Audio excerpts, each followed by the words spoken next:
കൊല്ലം സുധി എന്ന് പറയുന്ന ഒരു കലാകാരനാണ്. അദ്ദേഹം ഒരു സമൂഹത്തിൽ എല്ലാവരും ബഹുമാനിക്കുകയും അദ്ദേഹത്തിന് കുറേ ആരാധകരുണ്ടായിരുന്നു. പക്ഷെ ആ കലാകാരന്റെ മരണത്തെ വെച്ചും കുഞ്ഞുങ്ങളെ വെച്ചും ഞാൻ മാർക്കറ്റ് ചെയ്തു എന്ന് ചോദിച്ചപ്പോഴാണ്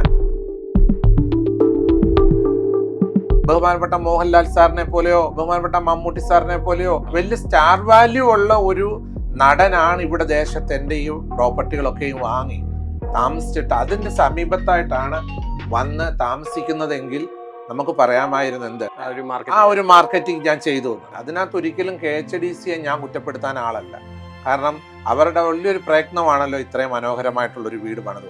നമുക്ക് ഒരു പ്രശ്നം ഉണ്ടെങ്കിൽ അത് പബ്ലിക്കിലോട്ടല്ല പറയേണ്ടിയിരുന്നത്, അത് നമ്മളെല്ലാവരും ഒരുമിച്ചിരുന്ന് സംസാരിച്ച് നല്ല രീതിയിൽ അത് ചെയ്യേണ്ട അത് പൂർത്തീകരിച്ചുകൊണ്ട് വരണം. ഇതിനകത്ത് ആരും ഞാൻ തുറന്നു പറയാം, ഒരു ബിസിനസ് ലാഭോട് കൂടി ഈ വീട് പണിത് കൊടുക്കുകയോ ഒന്നും ചെയ്തിട്ടില്ല. ഇപ്പൊ ഫിറോസ് ഖാൻ എന്ന് പറഞ്ഞാൽ അദ്ദേഹം അവർ ജോലി ചെയ്ത് ലഭിക്കുന്നത് അവരുടെ ലാഭത്തിൽ നിന്നും ഒരു വിഹിതമൊക്കെ അദ്ദേഹത്തിന്റെ കയ്യിൽ നിന്ന് എടുത്തിട്ടാണ് ഇത് ചെയ്തെന്നുള്ളതാണ് ഞാൻ കേട്ടറിഞ്ഞത്. മോനോട് പറയുകയാണ്, ഒരുപാട് പേര് ഇന്ന് രാവിലെയും കൂടെ ഇവിടെ സഹായങ്ങൾക്കായിട്ട് എന്നെ കാണാൻ വന്നിട്ടുണ്ട്. ആ സമയത്ത് നമുക്കൊരു ഭയമുണ്ട്, ഇനി നമ്മളിത് ചെയ്ത് കഴിയുമ്പോൾ നെഗറ്റീവ് ആകുമോ എന്നുള്ളൊരു പേടി എനിക്കും ഉണ്ട്. ഞാൻ തീരുമാനിച്ചു ഇനി ഒരിക്കലും അങ്ങനെ അവശത അനുഭവിക്കുന്ന കലാകാരന്മാർക്ക് ഒരു സഹായം ഞാൻ ചെയ്യുന്നതിന് പകരം ഏറ്റവും നിർധനരായിട്ടുള്ള ഹോസ്പിറ്റലിലൊക്കെ കിടക്കുന്ന ഒരുപാട് പേഷ്യൻസ് ഇല്ല, നമ്മുടെ ഒരു മരുന്ന് മേടിക്കാൻ നിവൃത്തിയില്ലാത്ത ഒത്തിരി എനിക്കറിയാവുന്നവരുണ്ടല്ലോ, അങ്ങനെയുള്ളവരെ നമ്മൾ രഹസ്യമായിട്ട് സഹായിക്കുക, ഒരാളും അറിയാതെ. കൊല്ലം സുധിയുടെ 2 മക്കൾ എന്ന് പറഞ്ഞാൽ ആ മൂത്ത മകൻ തീർത്തും അതിന് അപ്പനില്ല അമ്മയില്ല ഒരു ഓർഫൻ ബോയ് ആയിട്ടാണ് ഞാൻ മനസ്സിലാക്കുന്നത്. അപ്പനുമില്ല അമ്മയില്ല. ഈ കൊല്ലം സുധിയുടെ ഇളയ കുഞ്ഞെന്ന് വെച്ചാൽ അതിന് അപ്പനില്ല അമ്മയുണ്ട്. ഇപ്പൊ തീർത്തും അവര് ഒരു കുട്ടി പൂർണ്ണ ഓർഫനും ഒരു കുട്ടി സെമി ഓർഫനുമായിട്ടുമാണ്. അമ്മ മാത്രമേ ഉള്ളൂ ആ കുട്ടിക്കുള്ള. പ്രയാസപ്പെടുന്നവരെ പറ്റിയാണ് ബൈബിളിൽ ഏറ്റവും വിഷമിക്കുന്നവർ. അങ്ങനെ ഒരാൾക്ക് നമ്മളൊരു ഹെൽപ്പ് ചെയ്യുവാണെങ്കിൽ അത് ദൈവത്തിന് കൊടുത്തതായിട്ടാണ് ഞാൻ പഠിച്ചേക്കുന്നതും. എൻ്റെ ചിന്ത അതാണ്, എൻ്റെ സന്തോഷം അതാണ്. ഞാൻ ആ കുഞ്ഞുങ്ങൾക്ക് കൊടുത്തതിൽ എനിക്ക് സന്തോഷമാണുള്ളത്. ഈ ബിഷപ്പ് നോബിൾ ഫിലിപ്പ് നിങ്ങൾക്ക് വസ്തു തന്നിട്ട് അത് വെച്ചിട്ട് മാർക്കറ്റ് ചെയ്യുവല്ലേ എന്ന് ആ കൊല്ലം സുധിയുടെ വൈഫിനോട് ചോദിക്കുന്നു, രേണു സുധിയോട് ചോദിക്കുന്നു. വീണ്ടും ഈ വ്ളോഗർ ചോദിക്കുന്നു, നിങ്ങളെ വെച്ച് മാർക്കറ്റ് ചെയ്യുവല്ലേ ബിഷപ്പ് ചെയ്യുന്നതെന്ന് ചോദിച്ചു. അപ്പോഴാണ് എൻ്റെ അടുത്ത് അത് വളരെ കുടുംബത്തിൽ നിന്ന് എനിക്ക് ഭയങ്കര വിഷമമുണ്ട്, എൻ്റെ ഫാമിലിയിൽ നിന്ന്. കാരണം ഞാൻ എൻ്റെ ഫാമിലി എൻ്റെ കുടുംബത്തിന് അനുവാദത്തോടല്ലല്ലോ ഞാൻ ഈ സ്ഥലമൊക്കെ ചാരിറ്റി ചെയ്യുന്നത്. ഇപ്പൊ ബിഷപ്പ് തന്നെ പറഞ്ഞു, ബിഷപ്പിന്റെ വീടിന് ഒരു 20-25 മീറ്ററോളം വ്യത്യാസത്തിലാണ് 2 വീടുകൾ ഇരിക്കുന്നത്. അതെ, ഇങ്ങനെയുള്ള ചാറ്റലിന്റെ പ്രശ്നം ബിഷപ്പിന്റെ വീട്ടിൽ ഉണ്ടോ? എനിക്കിവിടെ എപ്പോഴും മഴ പെയ്ത് കഴിഞ്ഞാൽ ഫ്രണ്ടിൽ ഇറങ്ങിയിരിക്കാൻ പറ്റത്തില്ല. നല്ല വെള്ളം ഇവിടെ നമ്മുടെ സിറ്റ് ഔട്ട് കംപ്ലീറ്റ് വെള്ളം നിറയും. പിന്നെ ഞങ്ങൾ എന്ത് ചെയ്യുന്നു, വൈപ്പ് ചെയ്ത് കളയാനേ പറ്റത്തുള്ളൂ. അതുപോലെ കാറ്റ്, ഇത് ഈ സ്ഥലം ഇച്ചിരി ഉയർന്നാണ് നിൽക്കുന്നത്, സ്വല്പം ഉയർന്നാണ് നിൽക്കുന്നത്. പ്രത്യേക മരങ്ങൾ ഇവിടെ ഇല്ലല്ലോ, മറ്റു മരങ്ങളോ ഒന്നും ഇല്ലാത്തതുകൊണ്ട് ഈ വെള്ളം വരുന്നത് ഇങ്ങനെ കാറ്റടിക്കുമ്പോൾ അത് മഴ പെയ്ത് കഴിഞ്ഞാൽ അപ്പം തന്നെ അത് നമ്മൾ വൈപ്പ് ചെയ്താൽ അത് മാറിപ്പോകാവുന്നതേ ഉള്ളൂ. വെള്ളം വരും, നല്ല ശക്തമായിട്ട് ഇങ്ങനെ ചാറ്റലായിട്ട് ഇങ്ങനെ വരും. ഇപ്പോൾ ഈ ഫിറോസിന് നേരിട്ടതുപോലെ തന്നെ ബിഷപ്പിന് ഇതുപോലെയുള്ള ചില മാനസിക വിഷമങ്ങൾ ഇപ്പോൾ ഈ കൊല്ലം സുധിയുടെ മക്കൾക്ക് വേണ്ടി വീട് പണിതിന് ശേഷം ചില ആരോപണങ്ങളും ഉണ്ടായിട്ടുണ്ട്. അത് എത്രത്തോളം വേദനിപ്പിക്കുന്നുണ്ട്? അത് ഫലമുള്ള വൃക്ഷത്തിന് ഏറുണ്ടെന്നുള്ളതാണ് എന്നെ പഠിപ്പിച്ച ഒരു പാഠം. ഞാൻ ഒന്നും ചെയ്യാതെ, അതായത് ഒരു മാവ് മരത്തിൽ ഒന്നും ഇല മാത്രമായിട്ട് നിൽക്കുന്ന ഒരു മാവ് മരത്തിൽ ആരും ഒരിക്കലും ഒരു കല്ലെടുത്തെറിയത്തില്ല. അതേസമയം ഒരു മാവ് നിറച്ചും മാങ്ങ വിളഞ്ഞ് പഴുക്കാറായി നിൽക്കുകയാണെങ്കിൽ സ്കൂൾ കുട്ടികൾ കടന്നു പോകുമ്പോൾ അവർക്ക് തോന്നും ഇതിലെ 2 മാങ്ങയെങ്കിലും ഒന്ന് പറിക്കണമെന്ന്. അങ്ങനെയാണെങ്കിൽ എന്തെങ്കിലും ചെറിയ കാര്യങ്ങൾ സമൂഹത്തിന് നമ്മൾ ചെയ്യുമ്പോൾ നമ്മളെ കല്ലെറിയാനായിട്ട് വരുന്ന ആൾക്കാരുണ്ടാകാം. ആ രീതിയിൽ എന്നെ കല്ലെറിഞ്ഞിട്ടുണ്ട്, ഇപ്പോഴും എറിയുന്നുണ്ട്. പക്ഷെ ഞാനത് കാര്യമാക്കത്തില്ല. മറിച്ച് ഞാൻ നന്മകൾ ചെയ്തത് എൻ്റെ മനസ്സിനൊരു സംതൃപ്തി കിട്ടുന്നുണ്ട്. എനിക്ക് എന്നെ കൊണ്ട് ഇച്ചിരിയെങ്കിലും സമൂഹത്തിന് ചെയ്തു കൊടുക്കാൻ കഴിഞ്ഞല്ലോ എന്നുള്ളൊരു സംതൃപ്തി എനിക്കുണ്ട്. ഞാൻ ഈ കൊല്ലം സുധിക്കുന്നു മാത്രമല്ല, അതുകൂടെ പറയാൻ അവസരം ഉണ്ടെങ്കിൽ എനിക്ക് അതാണ് നമ്മൾ ഈ നാട്ടിലേക്ക് വന്ന് അദ്ദേഹത്തെ താങ്കളെ കുറിച്ച് ഇപ്പോൾ ബിഷപ്പിനെ കുറിച്ച് അന്വേഷിച്ച് പറഞ്ഞ് ഇവിടുത്തെ ക്ഷേത്രങ്ങൾക്കടക്കമുള്ള സഹായങ്ങൾ താങ്കൾ നൽകിയിട്ടുണ്ടെന്ന് കേട്ടിട്ടുണ്ട്. ഞാനിവിടെ ഇവിടുത്തെ അയ്യപ്പ ഭക്തര്, ഈ നാട്ടിലെ അയ്യപ്പ ഭക്തര്, ഞങ്ങളുടെ ഈ നാട്ടിലെ അയ്യപ്പ ഭക്തർ ഒരു വലിയ ആൾക്കാരുണ്ട്, അയ്യപ്പ ഭക്തരായിട്ടുള്ള മനുഷ്യർ. അവരെൻ്റെ പറമ്പിലായിരുന്നു നീണ്ട വർഷങ്ങളോളം ഭജന നടത്തിക്കൊണ്ടിരുന്നത്.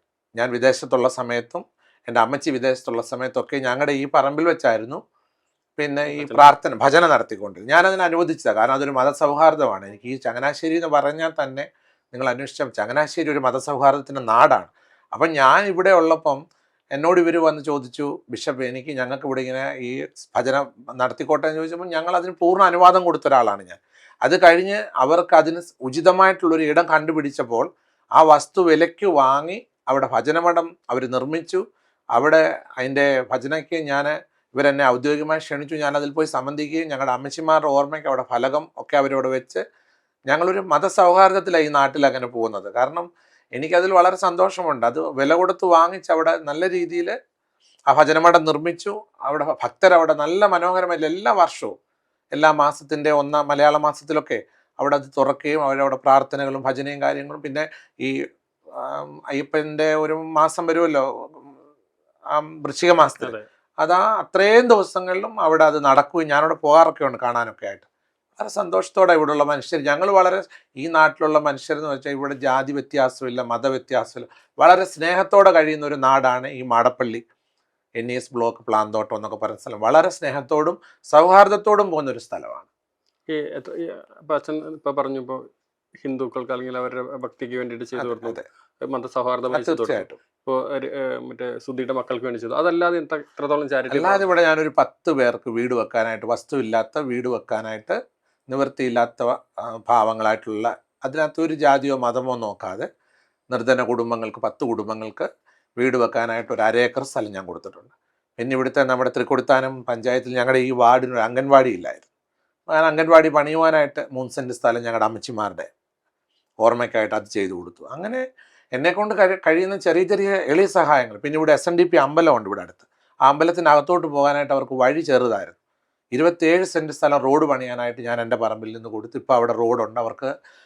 അമ്പലത്തിൻ്റെ അകത്ത് നമ്മുടെ പറമ്പിലൂടെ തന്നെ റോഡ് 27 സെൻറ്റ് സ്ഥലം കൊടുത്ത് റോഡുണ്ട്. ഇപ്പം അതിനകത്ത് വലിയ ലോറി പോലുള്ള വാഹനങ്ങൾ വരെ അവിടെ ചെന്നെത്താൻ തക്കോണം കഴിയുന്നുണ്ട്. അങ്ങനെ എല്ലാ രീതിയിലും ഇവിടെ ഒരു മതങ്ങൾ തമ്മിൽ പരസ്പരം വളരെ സ്നേഹത്തോടെ കഴിയുന്ന ഒരു നാടാണ് ഈ ദേശം എന്ന് പറയുന്നതിൽ എനിക്ക് വളരെ സന്തോഷമുണ്ട് ഈ നാടിനെ പറ്റി പറയുമ്പോൾ. അല്ല, ഇത്രത്തോളം ചാരിറ്റി പ്രവർത്തനങ്ങൾ നടത്തി, പല രീതിയിലുള്ള സംഘടനകളെ സഹായിച്ചു, ആളുകൾ വ്യക്തികളെ സഹായിച്ചു സമൂഹത്തിന്. പക്ഷെ ഇപ്പോൾ ഈ പറയുന്ന കൊല്ലം സുധിയുടെ മക്കൾക്ക് വേണ്ടി താങ്കൾ സ്ഥലം നൽകി, അതിനകത്തൊരു വീട് പണിതു. പക്ഷെ അതിനുശേഷം ഇത്ര വിവാദങ്ങൾ വരുന്നു, വിമർശനങ്ങൾ വരുന്നു. ഇപ്പൊ സോഷ്യൽ മീഡിയയിലടക്കം പറയുന്നു ഇവർക്ക് അർഹതപ്പെട്ടതല്ലായിരുന്നു, ഈ വീട് കൊടുക്കാൻ പാടില്ലായിരുന്നു. ഇപ്പൊ ഫിറോസിന്റെ ഞാൻ ഒരിക്കലും അങ്ങനെ ചിന്തിക്കുന്നില്ല. കുഞ്ഞുങ്ങളെ സംബന്ധിച്ച് അത് പറയാനായിട്ടാണ് ആഗ്രഹിക്കുന്നത്. കൊല്ലം സുധിയുടെ 2 മക്കൾ എന്ന് പറഞ്ഞാൽ ആ മൂത്ത മകൻ തീർത്തും അതിന് അപ്പനില്ല അമ്മയില്ല, ഒരു ഓർഫൺ ബോയ് ആയിട്ടാണ് ഞാൻ മനസ്സിലാക്കുന്നത്. അപ്പനുമില്ല അമ്മയില്ല. ഈ കൊല്ലം സുധിയുടെ ഇളയ കുഞ്ഞെന്ന് വെച്ചാൽ അതിന് അപ്പനില്ല അമ്മയുണ്ട്. അപ്പൊ തീർത്തും അവര് ഒരു കുട്ടി പൂർണ്ണ ഓർഫനും ഒരു കുട്ടി സെമി ഓർഫനുമായിട്ടുമാണ്, അമ്മ മാത്രമേ ഉള്ളൂ ആ കുട്ടിക്കുള്ളത്. അപ്പം അങ്ങനെയുള്ള 2 കുഞ്ഞുങ്ങൾക്കാണ് എന്നോട് ഈ ശ്രീകണ്ഠൻ നായർ സാർ, ബഹുമാനപ്പെട്ട R ശ്രീകണ്ഠൻ നായർ സാർ, അങ്ങനെയുള്ള ആൾ C ഉണ്ണികൃഷ്ണൻ സാറൊക്കെ പറഞ്ഞപ്പോൾ ഞാൻ വളരെ സന്തോഷത്തോടാണ് കൊടുത്തത്. കാരണം നിങ്ങൾ ഈ ചെറിയവരിൽ ഒരാൾക്ക് ചെയ്തത് എനിക്ക് ചെയ്തു എന്ന് ബൈബിൾ എന്നെ പഠിപ്പിക്കുന്നു. ഞാൻ അത്ര മാത്രമേ ചെയ്തിട്ടുള്ളൂ. ഞാൻ വലിയ കാര്യങ്ങൾ ചെയ്തായിട്ട് എനിക്ക് തോന്നുന്നില്ല. ഞാൻ ചെറിയവരെന്ന് ഉദ്ദേശിക്കുന്നവരെ, പ്രയാസപ്പെടുന്നവരെ പറ്റിയാണ് ബൈബിളിൽ, ഏറ്റവും വിഷമിക്കുന്നവർ.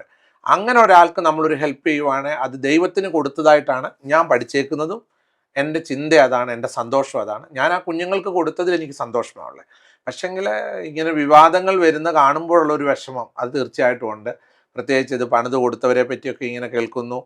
പിന്നെ എന്നെ പറ്റിയാണെങ്കിലും കുറേ വിഷമങ്ങൾ ഉണ്ടായെന്ന് വെച്ചാൽ ഉണ്ടായിട്ടുണ്ട്. പക്ഷെ അത് പറയുന്നവർക്ക് അതിനെ സത്യാവസ്ഥകൾ മനസ്സിലാക്കാതാണ് അവർ പറയുന്നതെന്നുള്ളതാണ് എനിക്ക് പറയാനാണ്. ശരിക്കും അച്ഛൻ്റെ ഒരു വോയിസ് റെക്കോർഡ് വരുന്നു. ആ വോയിസ് റെക്കോർഡ് പല റിവ്യൂസ് എടുത്ത് ചില ഭാഗങ്ങളായിട്ട് കട്ട് ചെയ്ത് അപ്പൊ അച്ഛനത് വിമർശനം വയ്ക്കുന്ന രീതിയിലൊക്കെ യഥാർത്ഥത്തിൽ ആ വിഷയത്തെ കുറിച്ച് ഡീറ്റെയിൽ ആയിട്ട് പറയാൻ കഴിയും. അതിനെപ്പറ്റി എനിക്ക് പറയാൻ പറ്റും. അതായത് ഈ രേണു സുധി എന്ന് പറയുന്ന കൊല്ലം സുധിയുടെ സഹധർമ്മിണി, അവര് പല പ്രോഗ്രാമിൽ അറ്റൻഡ് ചെയ്യുന്നൊരു ലേഡിയാണല്ലോ. അതായത് ഇങ്ങനെ ഷൂട്ടിന് പോകുന്നു, ഈവെന്റുകൾക്കൊക്കെ അവർ പോകുന്ന സമയത്ത് ഏതോ ഒരു പിന്നെ യൂട്യൂബറോ വ്ളോഗറോ അവരോട് ചോദിച്ചു, ഈ ബിഷപ്പ് നോബിൾ ഫിലിപ്പ് നിങ്ങൾക്ക് വസ്തു തന്നിട്ട് അത് വെച്ചിട്ട് മാർക്കറ്റ് ചെയ്യുവല്ലേ എന്ന് ആ കൊല്ലം സുധിയുടെ വൈഫിനോട് ചോദിക്കുന്നു, രേണു സുധിയോട് ചോദിക്കുന്നു.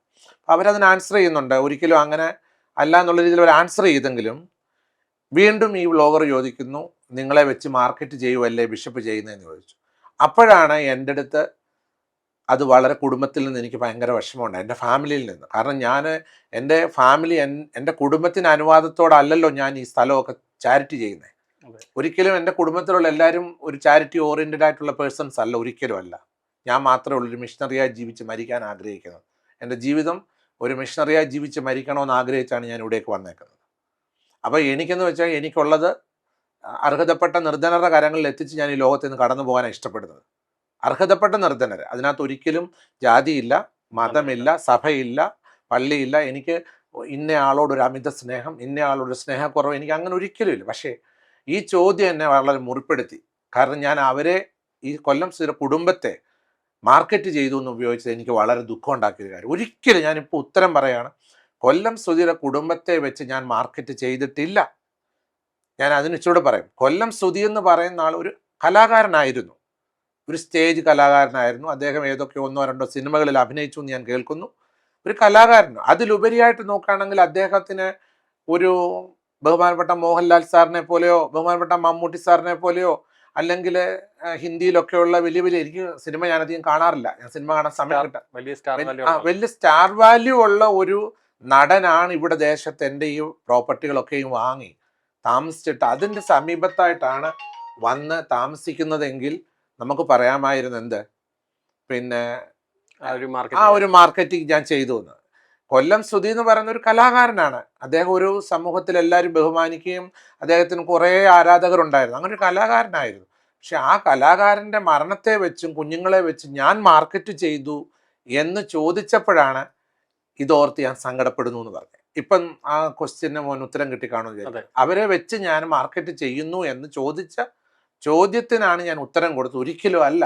അത് ഓർത്ത് ഞാൻ സങ്കടപ്പെടുന്നു. അങ്ങനെ ചോദിച്ച ആ ചോദ്യത്തെ ഓർത്ത് എനിക്ക് ദുഃഖമായിപ്പോയി. ഈ വിഷയം ഇപ്പൊ ചോദിക്കാൻ കാരണം എന്ന് വെച്ച് കഴിഞ്ഞാൽ പല സ്ഥലത്തും കഷ്ണങ്ങളായിട്ടുള്ള വീഡിയോകൾ വരുന്നു, കുറെ വോയിസുകൾ വരുന്നു, അതിന്റെ ക്വസ്റ്റ്യൻ എവിടെയാ ആൻസർ എവിടെയാന്ന് ഇരിക്കുന്നു. അപ്പൊ അങ്ങനെയുള്ള വ്യക്തത ഇല്ലാതെ വരുമ്പോഴത്തേനും ഏറ്റവും കൂടുതൽ പടി വീണ്ടും കേൾക്കുന്നത് ബിഷപ്പ് തന്നെയാണ്. സത്യം. അപ്പൊ ആ ഒരു വിഷയത്തിലാണ് ക്ലാരിറ്റി, ജനങ്ങൾക്ക് ഒരു ക്ലാരിറ്റി വേണമല്ലോ. തീർച്ചയായിട്ടും അത് ചോദിച്ചതിൽ എനിക്ക് സന്തോഷമേ ഉള്ളൂ. കാരണം ഞാൻ ഇപ്പോഴും പറയുന്നു, കൊല്ലം സുധിര 2 മക്കൾക്ക് 7 സെന്റ് സ്ഥലം കൊടുത്തതിൽ ഞാൻ വളരെ സന്തോഷിക്കുന്നു. അതിന് ദൈവത്തിന് നന്ദി കരയറ്റുന്നു. എന്നെ കൊണ്ടൊരു എളിയ സഹായം അത് ചെയ്യുവാൻ ദൈവം തുണച്ചു, അതിന് ഞാൻ ദൈവത്തിന് നന്ദി പറയുന്നു. അത്രമേ എനിക്ക് അതിനെപ്പറ്റി പറയാനുള്ളൂ. അതോർത്ത് എനിക്ക് ഒരു മഹിമയും വേണ്ട. അതാണ് ഞാൻ പറഞ്ഞത്, ഞാൻ എൻ്റെ അർപ്പണം ദൈവം മുമ്പിലാണ് കൊടുത്തേക്കുന്നത്. ആ ദൈവത്തിന് മുമ്പ് ഞാൻ ചെയ്ത കാര്യത്തിനെ കുറിച്ച് എനിക്ക് മഹിമയോ അതിനുവേണ്ടി ഒരു അഡ്വാൻറ്റേജോ അതിന് വേണ്ടിയിട്ട് എനിക്കൊരു ഉയർച്ചയോ ഒന്നും എനിക്ക് ആഗ്രഹിക്കുന്നില്ല. ഇപ്പോൾ മറ്റൊരു കാര്യം എന്ന് വെച്ചാൽ KHDC വീടിന് പണിത് കൊടുത്ത് ഇപ്പോൾ പ്രശ്നങ്ങൾ ഉണ്ടായെന്ന് പറയുന്നു. ഇതുപോലെ ഏതെങ്കിലും ഒരു പരാതികളോ പ്രശ്നങ്ങളോ നേരത്തെ ആ വീടിന് ഉണ്ടായതായിട്ട് ബിഷപ്പിന് അറിയാമോ? അവർ മോനോട് ഞാൻ പറഞ്ഞല്ലോ, അതായത് അവിടെ ഇതിനു മുമ്പ് വലിയ 2 കാറ്റടിച്ചിരുന്നു. ഞങ്ങളുടെ ഇവിടെ ഈ പ്രകൃതിയിൽ നിന്ന് മഴ പെയ്യുന്നതിന് മുമ്പ് ഒരു കാറ്റടിച്ച സമയത്ത് 2 പ്രാവശ്യം ഈ വീടിൻ്റെ അവർ പണി നടന്നുകൊണ്ടിരുന്ന സമയത്ത് അവിടെ 2 ഭാഗത്ത് ഓടിട്ടിട്ടുണ്ട് അവർ. അത് കാറ്റടിച്ച സമയത്ത് കുറച്ച് ഓടുകൾ പറന്നു പോയായിരുന്നു. പക്ഷേ ആ വീടിൻ്റെ അകത്ത് അന്ന് താമസം തുടങ്ങിയിട്ടില്ല, അത് വീട് വെഞ്ചരിക്കുന്നതിന് മുമ്പായിട്ടാണ്. ആ സമയത്ത് KHDCയുടെ തന്നെ ജോലിക്കാർ നിന്ന് ആ ഓടെല്ലാം, പുതിയ ഓടുകൾ അതുപോലെ തന്നെ അവരെല്ലാം ചെയ്തു നീറ്റാക്കി കൊടുത്തു.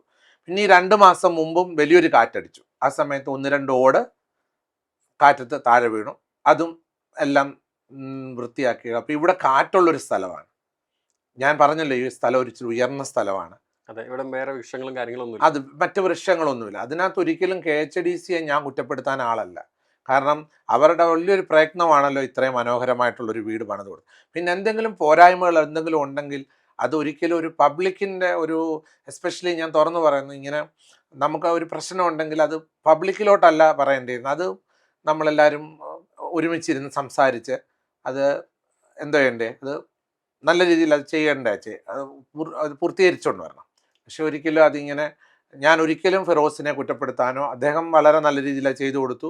അതിന് മുൻകൈ എടുക്കാൻ കൊണ്ട് എന്നെ പ്രേരിപ്പിച്ചത് ഞാൻ പറഞ്ഞല്ലോ 24-ന്റെ നമ്മുടെ ശ്രീകണ്ഠൻ നായർ സാറൊക്കെ, അവരൊക്കെ വളരെ നല്ലൊരു മനസ്സോടുകൂടി ഇതൊക്കെ ചെയ്തേക്കുന്നത്. ഇതിനകത്ത് ആരും ഞാൻ തുറന്നു പറയാം, ഒരു ബിസിനസ് ലാക്കോടുകൂടി ഈ വീട് പണിത് കൊടുക്കുകയോ ഒന്നും ചെയ്തിട്ടില്ല. അതെനിക്ക് നല്ലപോലെ ഒരു ബിസിനസ് ലാക്കില്ലായിരുന്നു. ഇതിനകത്ത് ആകെ വന്നതെന്ന് വെച്ചാൽ ഒരു കൊച്ചു കുഞ്ഞുങ്ങളെ സഹായിക്കാം എന്നുള്ളൊരു മനോഭാവത്തിലാണ് ഞാൻ ചെയ്തത്. ശ്രീകണ്ഠൻ നായർ സാറാണെങ്കിലും സി ഉണ്ണികൃഷ്ണൻ സാറാണെങ്കിലും രാഹുൽ ഇരുമ്പുകുഴിയാണെങ്കിലും ഫിറോസ് എന്ന് പറയുന്ന സംഘടന, ഫേസ്ബുക്ക് കൂട്ടായ്മകൾ, അവരൊക്കെ തന്നെ ഒരു നല്ലൊരു ഉദ്യമം ചെയ്യാമെന്നുള്ള ആഗ്രഹത്തോട് ചെയ്തു. ഞാൻ അതിന് കൂട്ടുനിന്നേ ഉള്ളൂ. എനിക്ക് തുറന്നു പറയാം, അത് കൊടുത്തതിന് ശേഷം ഇങ്ങനെയുള്ള കുറച്ച് കാര്യങ്ങൾ വന്നതിലുള്ള ഒരു ദുഃഖം എന്ന് വെച്ച് കഴിഞ്ഞാൽ എന്നെ ഒരു ഇതിൻ്റെ ഇടയ്ക്ക് പിടിച്ച് വെക്കുന്നതിൽ സങ്കടമുണ്ട്. അതൊരു ദുഃഖം തന്നെയാണ്. കാരണം അതിൽ ഞാൻ വളരെ വികാരം കൊള്ളും. കാരണം എനിക്കത് കേൾക്കുമ്പോൾ വിഷമമാണ്. ഇപ്പോൾ കൊല്ലം സുധിയുടെ 2 മക്കളുണ്ട്. അപ്പൊ അവരൊക്കെ ഏതെങ്കിലും സമയത്ത് ബിഷപ്പുമായിട്ട് ബന്ധപ്പെടാറുണ്ട്? കൊല്ലം സുധിയുടെ കൊച്ചു കുഞ്ഞ്, ഒരു 6 വയസ്സുള്ള കുഞ്ഞ്, ഞാൻ നടക്കാൻ പോകുമ്പോൾ എന്നെ ചിരിച്ച് കാണിക്കും, മിണ്ടും, കൈ കാണിക്കും. അവന് വളരെ ഒരു കുഞ്ഞല്ലേ, ഒരു 5 വയസ്സുള്ള കുഞ്ഞിൻ്റെതായിട്ടുള്ള ഒരു വാത്സല്യം. നടന്നു പോകുമ്പോൾ എന്നെ കൈ കാണിക്കും, അങ്ങനെയൊക്കെ ഉള്ളൂ. പിന്നെ മൂത്ത കുട്ടി കൊല്ലത്ത് പഠിക്കുന്നു. അതിനെപ്പറ്റി എനിക്ക് അവിടെ പഠിക്കുന്നു എന്ന് മാത്രമേ അറിയത്തുള്ളൂ. ഇവിടെ വല്ലപ്പോഴും വന്നു പോകാറുണ്ട്. ഇവിടെ വന്ന് ഈ കൊച്ചനുജനെ കാണാനായിട്ടൊക്കെ ആ കുഞ്ഞ് വന്നു പോകുന്നതായിട്ടുള്ള അറിവേ ഉള്ളൂ. പഠിക്കുന്നതെല്ലാം അവൻ കൊല്ലത്ത് നിന്നാണ് പഠിക്കുന്നതെന്നുള്ള അറിവേ ഉള്ളൂ. അത്രേ എനിക്ക് അറിയത്തുള്ളൂ. നമ്മൾ അവരുമായിട്ട് ഒത്തിരി സമയം സംസാരിക്കും. എനിക്കും ബിസിയാണ്, ഒരുപാട് ജോലികൾ എൻ്റെ ലൈഫിൽ, എനിക്ക് തിരക്കുള്ളൊരു ലൈഫാണ്.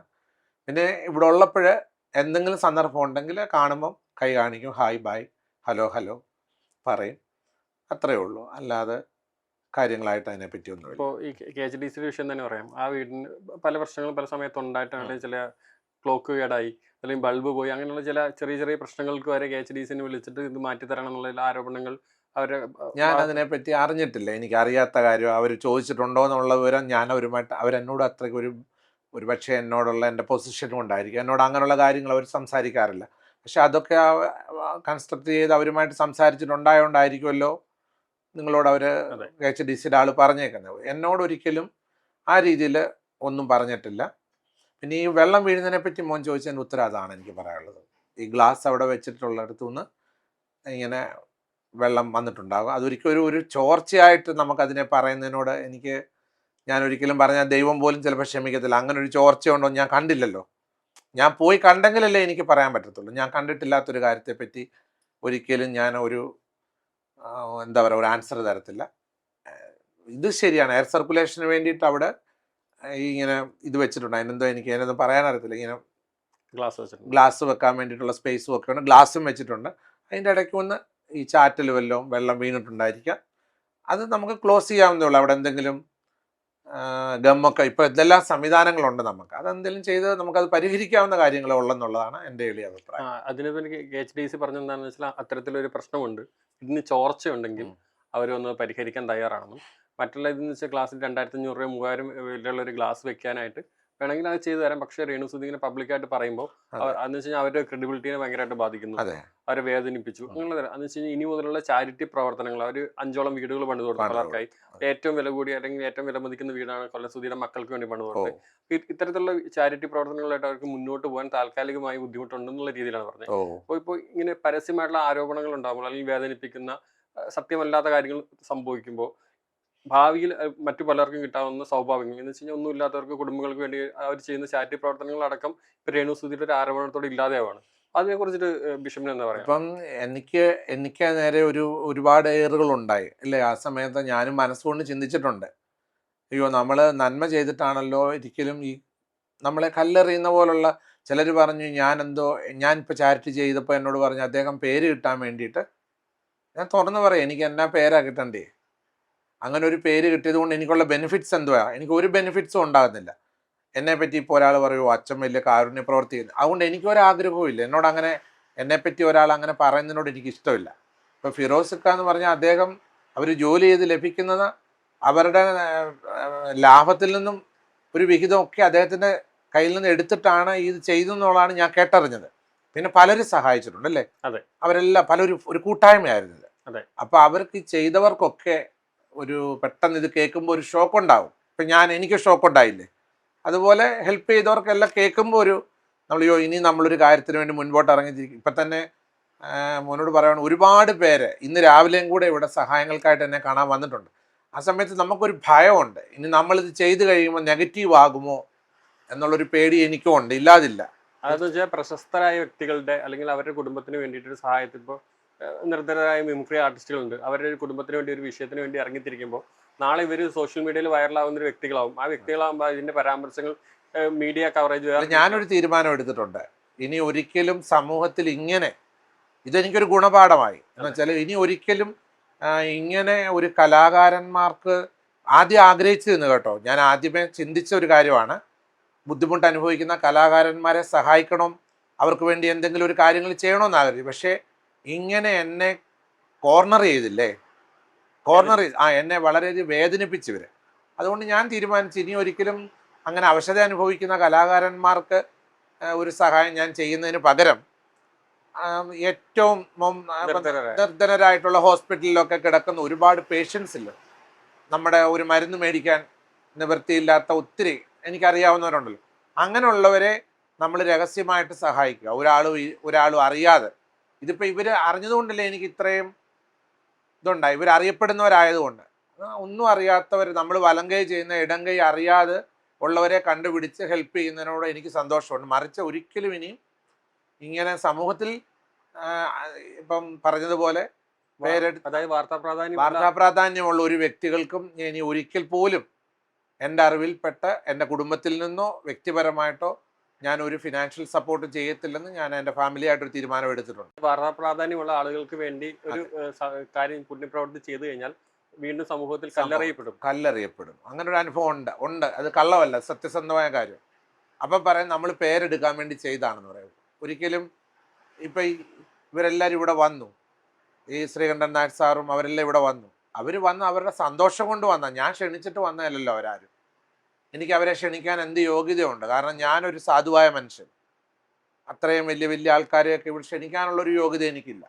അപ്പോൾ അവരൊക്കെ വലിയ ആൾക്കാരൊക്കെ ഇവിടെ വന്നത് അവരുടെ സന്തോഷത്തോടെ അവരിവിടെ എന്നെ കാണാൻ വന്നതു, എന്നോട് സംസാരിച്ചു, വളരെ സ്നേഹത്തോടാണ് പിരിഞ്ഞു പോയത്. പക്ഷേ പിന്നീട് ഇങ്ങനെ നമ്മളെ കല്ലെറിയുന്ന അനുഭവങ്ങളുണ്ടായി. അപ്പോൾ ഇനിയുള്ള സഹായ പ്രവർത്തനങ്ങൾ അതുപോലെ അർഹിക്കുന്നവർക്ക് കൊടുത്ത് മുന്നോട്ട് പോകാൻ സാധിക്കട്ടെ എന്ന് ഞാൻ ആഗ്രഹിക്കുന്നു. പിന്നെ നിങ്ങളെപ്പോലുള്ളവരുടെയൊക്കെ എപ്പോഴും ഉള്ള എന്തൊരു കൂട്ടായ്മ, സ്നേഹം, ഇപ്പം തന്നെ ഇത്രയും ദൂരെ യാത്ര ചെയ്ത് നിങ്ങൾ വന്ന് എന്നെ കാണാനൊരു കാണിച്ച മനസ്സ്, എൻ്റെ മനസ്സിലുള്ള വേദനകളോ അല്ലെ എൻ്റെ കാര്യങ്ങളോ അറിയാൻ കാണിച്ച നല്ല മനസ്സിനും പ്രത്യേകം ഞാൻ താങ്ക്സ് പറയുന്നു. വന്നതിനുള്ള കടപ്പാട്, സ്നേഹമുണ്ട്. തുടർന്ന് നല്ല കാര്യങ്ങൾ ചെയ്യാനാണ് എനിക്ക് ആഗ്രഹം. സമൂഹത്തിൽ അർഹതപ്പെട്ട പാവങ്ങളുടെ അടുത്തേക്ക് ചെന്ന് ചേരണമെന്ന് ആഗ്രഹിക്കുന്നു. ഒരു വിവാദങ്ങളിലേക്ക് എന്നെ കൊണ്ട് വലിച്ചിഴക്കരുതെന്നുള്ളതാണ്. ഞാൻ അതിനെ ആഗ്രഹിക്കുന്നില്ല. ഞാനൊരു ഇലക്ഷന് നിൽക്കാൻ ആഗ്രഹിക്കുന്നില്ല. അങ്ങനെ ഒരു പൊതുപ്രവർത്തന രംഗങ്ങളിൽ അങ്ങനെ എനിക്കൊരു പേരെടുക്കണ്ട. ഞാൻ ഇപ്പം വന്നപ്പോൾ മനസ്സിലായി, എൻ്റെ സ്വന്തം സ്ഥലത്ത് വേണം എനിക്ക് മെയിൻ റോഡിൽ താമസിക്കുക, ജംഗ്ഷനിൽ താമസിക്കുക. പക്ഷെ ഞാൻ എൻ്റെ പ്ലോട്ടിനകത്ത് വളരെ ശാന്തമായിട്ടാണ് താമസിക്കുന്നത്. അതെന്ന് വെച്ചാൽ എനിക്കൊരു പീസ്ഫുൾ ലൈഫ്, കുറച്ച് നാൾ സമാധാനമായിട്ട് ജീവിച്ച് ഈ ലോകത്തിൽ നിന്ന് കടന്നു പോകണം, അത്രേ ഉള്ളൂ. വന്നതിന് ഭയങ്കര താങ്ക് യു സോ മച്ച്. ഒത്തിരി സന്തോഷം. ദൈവം അനുഗ്രഹിക്കട്ടെ.